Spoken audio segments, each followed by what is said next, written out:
Hello and welcome to the Therapy Corner. Here at the Therapy Corner, what we try to do is to educate, enlighten, dispel myths about all things psychological. We focus a lot on psychotherapy and counseling because we want you to understand what it's all about and not have serious concerns that are unfounded. Today, we're very pleased to have Larissa Traga with us. Larissa Traga is a licensed clinical social worker here in the state of California. She's also a master addiction counselor, and she also works with co-occurring disorders as a specialist. She's also EMDR approved certified consultant, and she's a member of the International Network of Trainers for Motivational Interviewing, which is what we'll be talking about today. And she's a fellow teacher over at Allen Hancock. She's been teaching at the college since 2015. She also has a private practice where she specializes in culturally sensitive individual psychotherapy for children, adolescents, and adults. She uses an eclectic approach in employing such things like EMDR, CBT, MI, motivational interviewing, and mindfulness. So in this episode, we'll be talking to Larissa Traga. So I want you to welcome Larissa Traga, and she'll be talking with us about motivational interviewing. Thank you. Welcome, Larissa. It's good to see you, even if you are on the side screen here with me. Still good to see you. Welcome. And I gave you an introduction here, but perhaps you'd like to share a little bit of what's going on now in your life before we get into motivational interviewing. Yes, thank you, Ollie. It's an honor to be here. Sorry, it has to be under these circumstances, but here we are. So currently where I'm at is I am, as you know, working part-time for Allen Hancock College, teaching psychology and human services courses.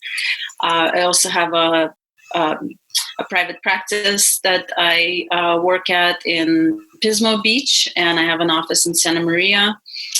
And a lot of my time I spend doing trainings on both motivational interviewing as well as EMDR, and really enjoying sharing what I know with others and empowering them to learn these skills and use them with their patients and their clients. So, excellent. Good for you. All right, so what is motivational interviewing? Because I'll be honest with you, I don't know lickety-split about motivational interviewing, so this will be a good education for me. Yeah, great. Well, thank you for asking. Motivational interviewing is it's a communication style that is basically strength-based and allows us to help individuals resolve their ambivalence as they are considering the possibility of change. And, something that comes to mind is an experience I had with a teenager. I used to do juvenile drug court assessments for the county for a while. And I had a teenager that I went into the juvenile hall to assess.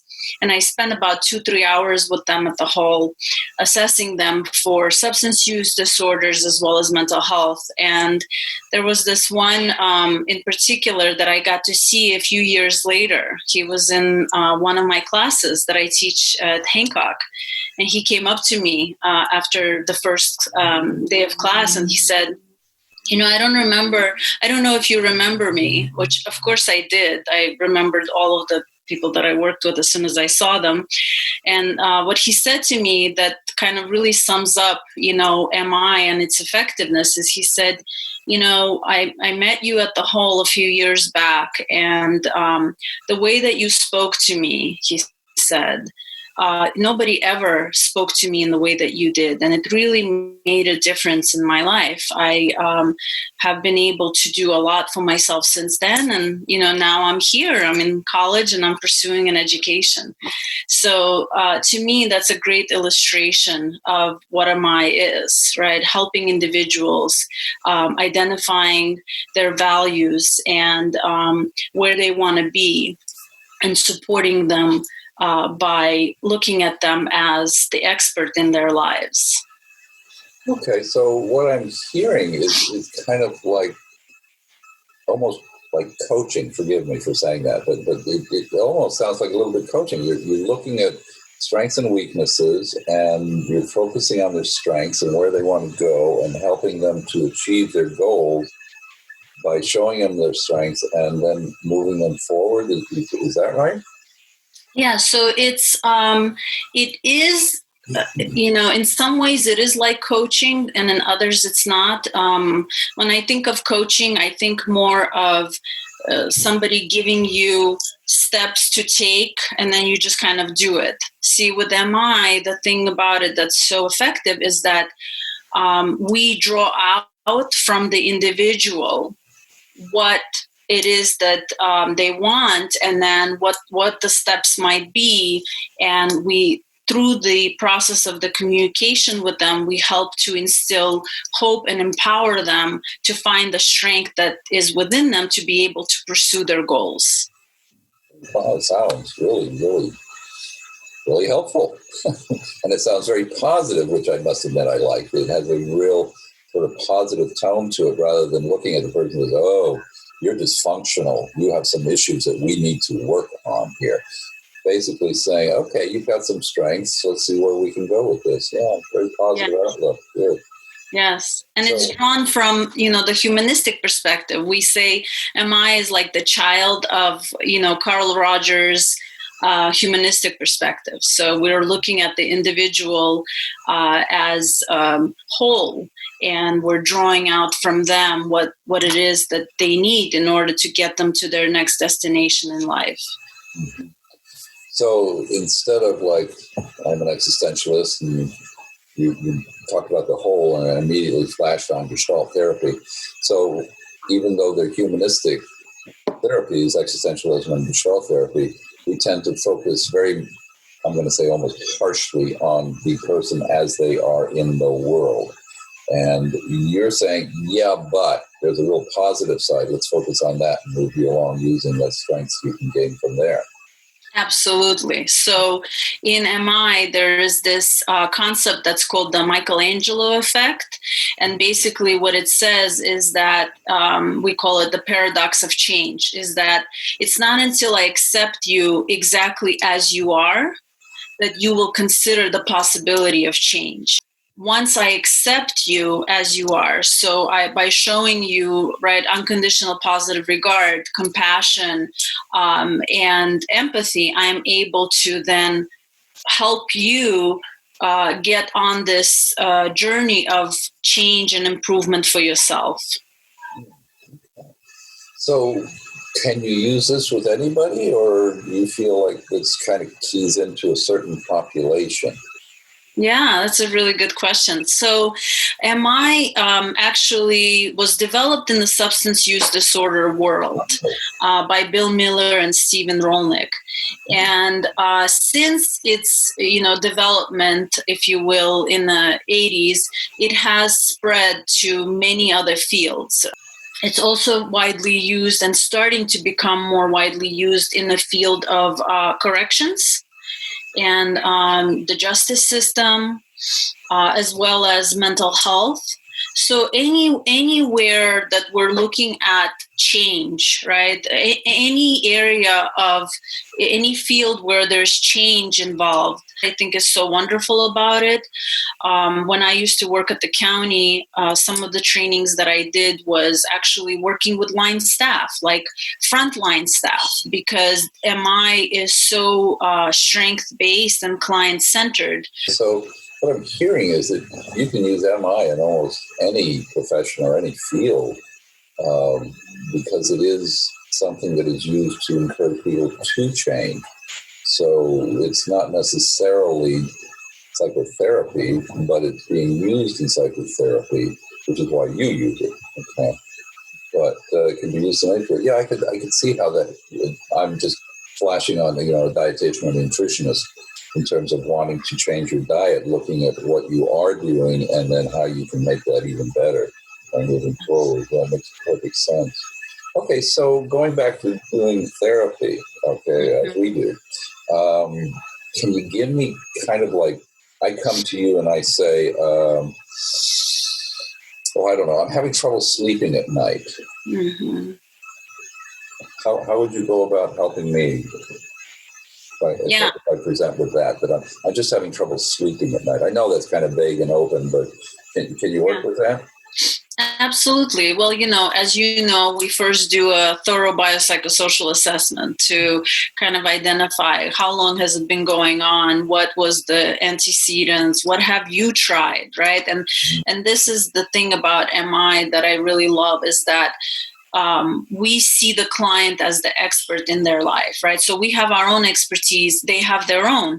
And the partnership piece, which is this part of the spirit of MI, is to bring those two expertise together. And so we're working together to collaborate and find out what have you done already? What has worked for you in the past?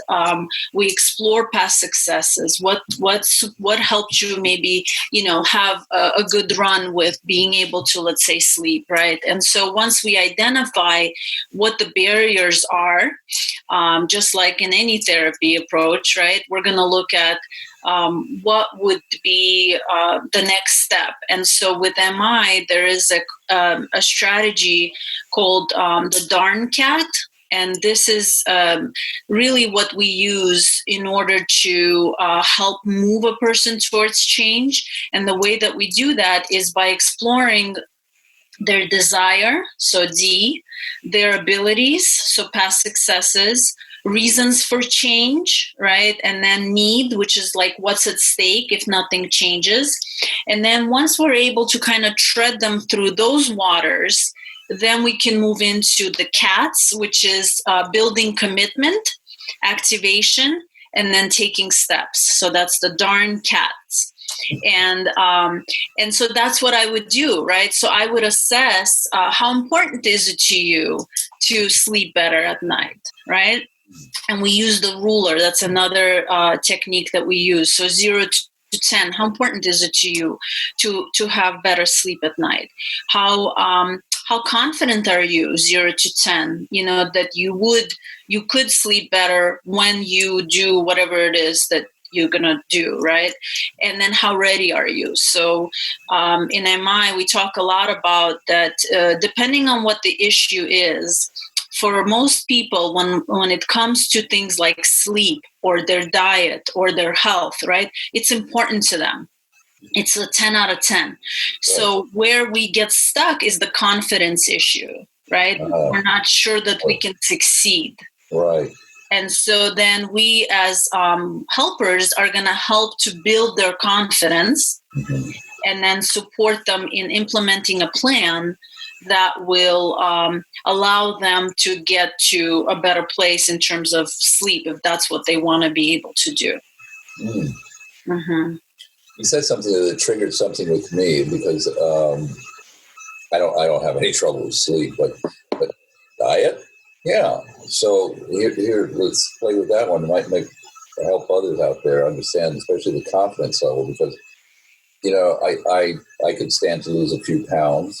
My wife would like to see me lose a few pounds, but I seem to have some difficulties in that area, and I know what I need to do to eat properly. I know that. I have total awareness of that. I have the awareness that I am a few pounds overweight. So I've done sort of a personal assessment of myself. Do I have the confidence? Yeah, I've done it before. I've lost weight before. The problem is I look at myself and I say, okay, so why aren't you doing it now? And that's where I would get stuck. So maybe we can just use me as an example here in terms of looking at that, because it does seem to be a problem. I've lost weight before. I once lost 30 pounds in 30 days, but that was easier because that was just cutting all the fat out of my diet. But that was also many years ago. Being older, my metabolism has slowed down. So I've done that assessment. I know my metabolism slowed down. I shouldn't be eating as much as I eat. I realize it's a calorie issue. I realize that. So I have an awareness, but somehow I just can't take that next step.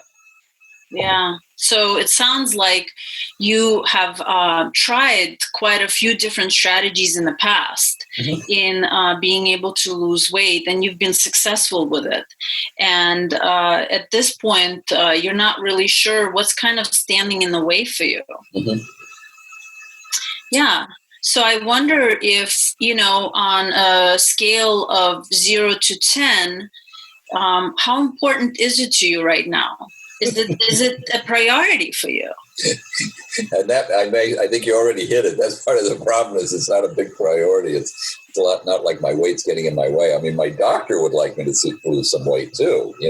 I have health issues. It would be certainly beneficial, but how important? Nah. It's kind of like I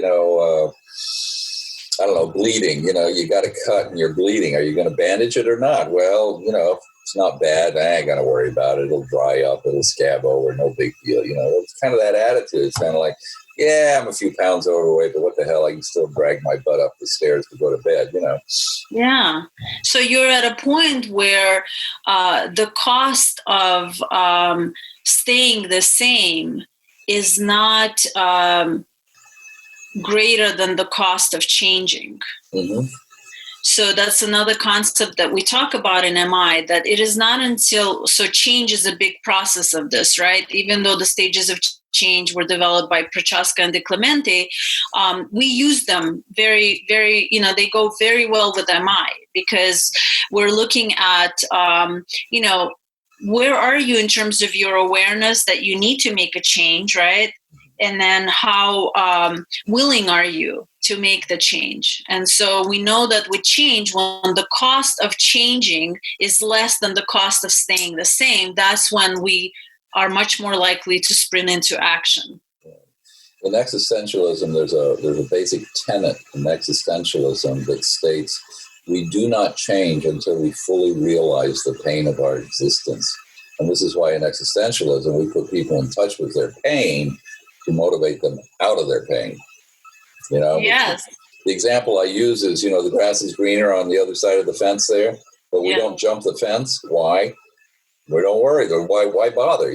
Until there's a bull in that area with us, and then we're jumping the fence to get away from the bull.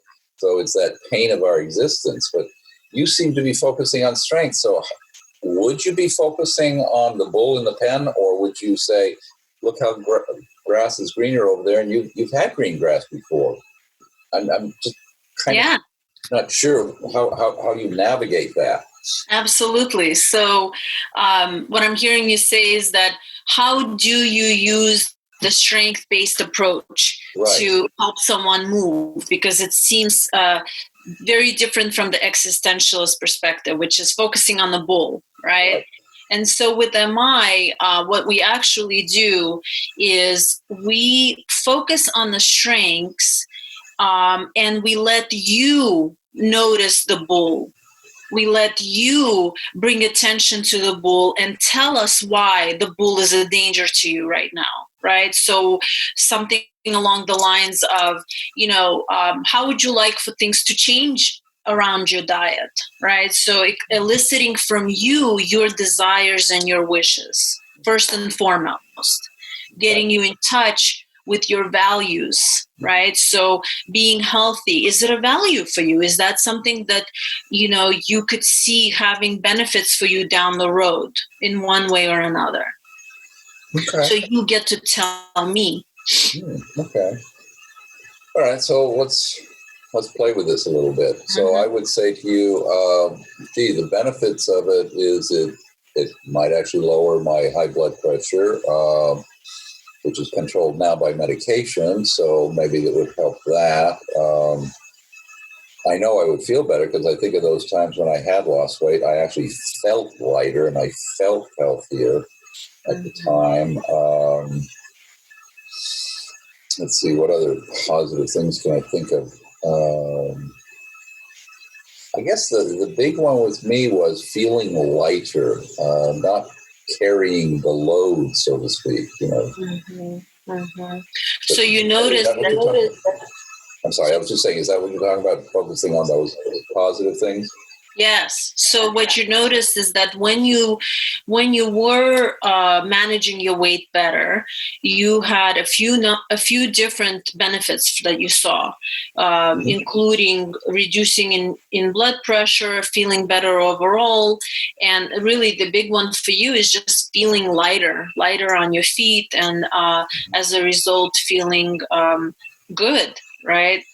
And so I'm wondering, as you think about those times where you were successful, what helped you be successful during those times with losing weight and keeping it where you wanted it to be?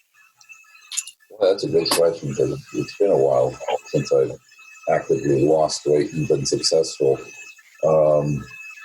It's funny because I think of that first time when I stopped eating fats, when I cut down on the fats in my diet, because back then I had this realization, awareness that I was overweight. My belts were getting a little tight, around the belly there.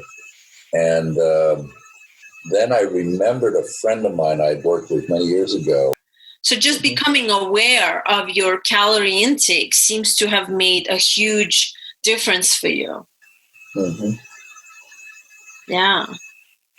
So it's that problem, taking it to the next step there. And that's what I'm intrigued about with your approach is, focusing on the positive and, getting me to look at that and how I would feel if I changed. So again, would I be focusing more on, the benefits? Would I be focusing more on, feeling lighter? Because that was a big thing with me, was the feeling lighter. And when I think about losing weight, that's what I think about is, I feel lighter on my feet. Yes. And also, let's talk a little bit about what's at stake. So if nothing changes, if things stay exactly as they are right now for you around your diet, what's at stake? What do you have to lose? Oh, gosh. Now, a lot. Okay, so give me a few. Face it, at my age, you don't want to be overweight because that just really impacts your whole health all the way around, from blood pressure to cholesterol to, God, you name it. Clearly being overweight at my age is not a healthy thing. Yeah. So it sounds like your livelihood is at stake. Oh, there's a thought. Yeah. Mm-hmm. That would definitely be an encouragement to change, is to think that I wouldn't be able to continue working. And you really enjoy what you do. Oh gosh, yeah. It gives you purpose in life. Amen. Mm-hmm. Meaningful existence. Absolutely. That's what it's all about, right? Right. Yeah. So as you think about your livelihood and continuing to be able to be purposeful as you have been, how important is it to you to make a change? It could be a very small change, 0 to 10. How important is it to you as you think about some of the things we just talked about? Well, it is important because I think about it now that I'm talking with you, again, kind of using myself here as a guide for people to understand motivational interviewing.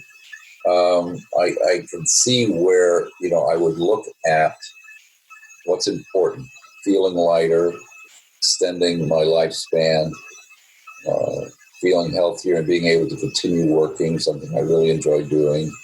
So there's some real purposefulness to achieving weight loss. Is that what you're talking about? Absolutely. So for you really value what you're able to accomplish in your day-to-day, and you want to be able to continue to do that for a long time to come. Oh, yeah. And it sounds like the thing that is going to, determine how successful you are with that is how well you take care of your health now. Right. Mm-hmm. Right. All right. So in the process, you'll be pointing that out to me. And what am I supposed to do with it? What you do with it is you let it in, right? And then you say, okay, so I've just done the darn with you.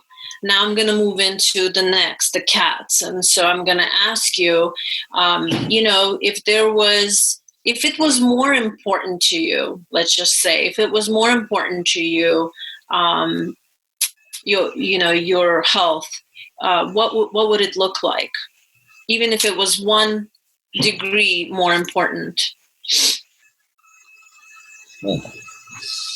Okay, so wrapping up it's a 5 on importance and trying to see what it would take to make it a 6 or a 7. That's right.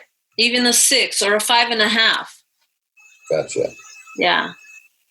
Okay, so let's just, for the sake of argument, say, okay, my doctor's telling me my blood pressure's gone up and we may need to add a second medication or increase the dose. Okay. Is that what you're talking about in terms of like ratcheting up the importance?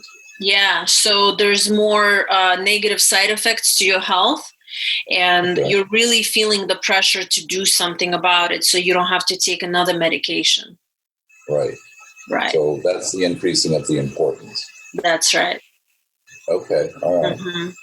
And then if you were to make a small change, let's say, half increment change between now and, I don't know, in the next couple of weeks, what might that look like?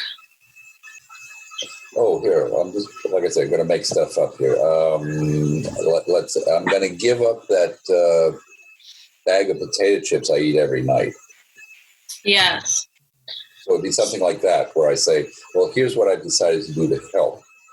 Yes, absolutely. So one of the things I work with my clients on, those that are overweight or obese, is exactly that. So doing small incremental things, but you get to come up with what you're going to do. So a number of my clients are doing things like reducing their soda intake, replacing water instead of soda, watching their junk food intake. Maybe increasing their exercise, right? So it's going to be different for everybody. But one thing I want you to also keep in mind, Oli, is that MI is not as effective when you're doing it as a role play. It's more effective when you're doing it as real play, meaning it's applicable to you right now in the moment. And so as you are going through this process, it's real to you rather than making up. You know what I'm saying? Yeah. So it's not the fake it till you make it. It's no, you start right now, not faking, doing now, and then seeing the real progress based on what you're really doing for you now and making it meaningful for you now. That's right. Because the way that we can facilitate change is to make it meaningful. And if you're doing a role play and you're pretending, it's not effective. It has to be relevant to you, real play, real issues. Okay. All right, we only have about half a minute left. Is there anything you'd like to say? I'm surprised how quickly this went. Is there anything you'd like to say at the end here to just kind of tie it all together? Yeah, absolutely. I didn't expect us to go into this real play / role play. And, I appreciate you being, open about one of the issues that you would like to maybe make some changes around. And just want to end with saying that this is, an approach that I truly believe in, I'm very passionate about. And, my website, empowertct.com, we have many opportunities for public and private trainings for agencies as well as individuals. So I'm here. I'm a local resource to be able to provide some of that support. And you can learn more on my website. Thank you so much. And we'll post that on there so that they can see your name and your website and your phone number so they can reach you. Okay. Again, thank you, Larissa Traga. It was a pleasure having you on the show. And I'll probably see you on campus. Yes. Thank you very much, Oli.